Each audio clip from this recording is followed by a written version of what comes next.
कथा माया संघर्षाची जिद्द। एका छोट्या गावात माया नावाची स्त्री राहत होती। माया हे नाव खूप गोड होते, पण तिचं आयुष्य गोड नसलेलं। ती गरीब कुटुंबात जन्मली होती।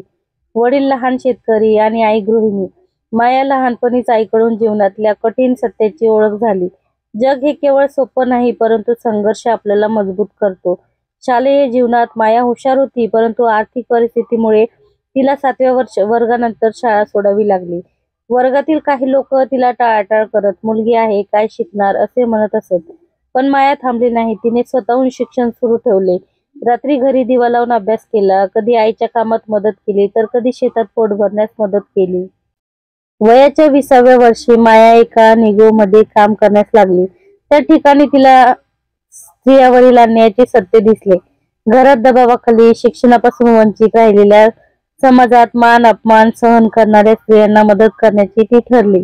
मायाने गावात महिला गट उभारला। सुरुवातीला गावकऱ्यांनी तिचा विरोध केला। तू मुलगी आहेस, काय करू शकतेस असे म्हणत, पण माया हार मानली नाही। तिने महिलांना शिक्षण, स्वतःची कामं करणे आणि आर्थिक स्वावलंबन शिकवायला सुरुवात केली।